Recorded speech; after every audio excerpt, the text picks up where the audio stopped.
অতর্কিত আক্রমণে সাধারণ মানুষকে নির্বিচারে হত্যা, এটাই হলো হামাসের স্ট্র্যাটেজি, যার প্রতিফলন দেখা গিয়েছে পেহেলগাঁওতে জঙ্গি হামলার ক্ষেত্রে। আমি এবার কথা বলবো সরাসরি, আমার সঙ্গে কর্নেল পৃথ্বীরঞ্জন দাসও রয়েছেন। কর্নেল দাস, মানে উদ্বেগের জায়গাটা কতটা রয়েছে ক্ষেত্রে, যেখানে বলা হচ্ছে, প্রশ্ন উঠছে, পেহেলগাঁও হামলায় কি মদত করেছে প্যালেস্তিনীয় জঙ্গি গোষ্ঠী হামাসও? P4 insulated water tanks, kitchen and bath fittings, বিশুদ্ধ জল, সুস্থ জীবন, P4 আজীবন। এখনো সেরকম প্রমাণ তো পাওয়া যায়নি, তবে এই সম্ভাবনাটাকে সরিয়েও দেওয়া যায় না। কিন্তু মানে কর্নেল দাস, মানে এই যে একটা ছবি দেখা গেছে যে পেহেলগাঁও হামলার 3 দিন আগে পাকিস্তানের মাটিতে জৈশ-ই মোহাম্মদের সদর দপ্তরে ঢুকতে দেখা যাচ্ছে হামাস কমান্ডারকে, একেবারে 19 এপ্রিলের এই ছবিতে এটা স্পষ্ট হতে পারে। হ্যাঁ, সেক্ষেত্রে না, দেখুন, প্যান ইসলামিক মিলিটেন্সিটার তো একটা কোঅর্ডিনেশন আছে। যে কোনো দেশে একটা ইসলামিক বা মৌলবাদীদের যে হামলাটা, জেহাদি হামলা বলে ওরা, বা জেহাদি অপারেশন বলে, এটা কোনো একটা দেশ স্পেসিফিক নয়। একটা দেশ পাকিস্তান মনে করুন অরিজিন করে এটা পাঠালো, তা নয়।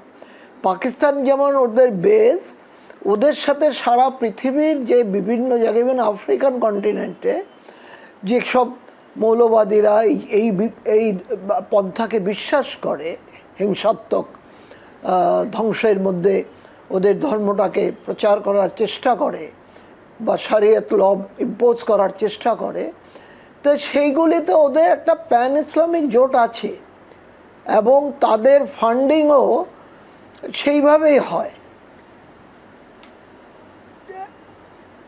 তো সেই ক্ষেত্রে আপনি যদি পাকিস্তানের যে হাক্কানি নেটওয়ার্ক দেখেন, যে আগে জালাউদ্দিন হাক্কানি, উনি মারা গেছেন, তার ছেলে সিরাজউদ্দিন হাক্কানি এখন আফগানিস্তানের স্বরাষ্ট্রমন্ত্রী।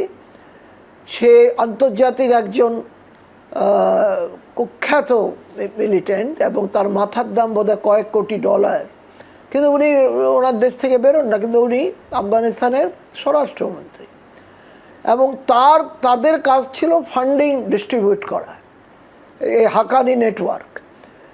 তো এই নেটওয়ার্কের মাধ্যমে এরা ফান্ডিং করে, এদের সারা বিশ্বব্যাপী নেটওয়ার্ক, এবং এদের উদ্দেশ্য হলো যে সারা পৃথিবীতে যেখানে পিওর ইসলামিক কান্ট্রি আছে সেটাকে রক্ষা করা, আর যেটা পিওর নয় ওদের দৃষ্টিভঙ্গিতে সেটাকে রি-ইসলামাইজ করা, আর যারা এইটা ইসলামিক ধর্মটাকে ওখানে থাকতে দিচ্ছে না তাদের ধ্বংস করা।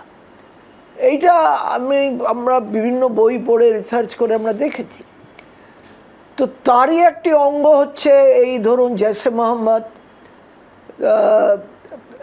যার হাফিজ সাঈদ যার লিডার, আরেকটা হচ্ছে জৈশ-ই মোহাম্মদ লস্করে তৈবা, হাফিজ সাঈদ যার লিডার, জৈশ-ই মোহাম্মদ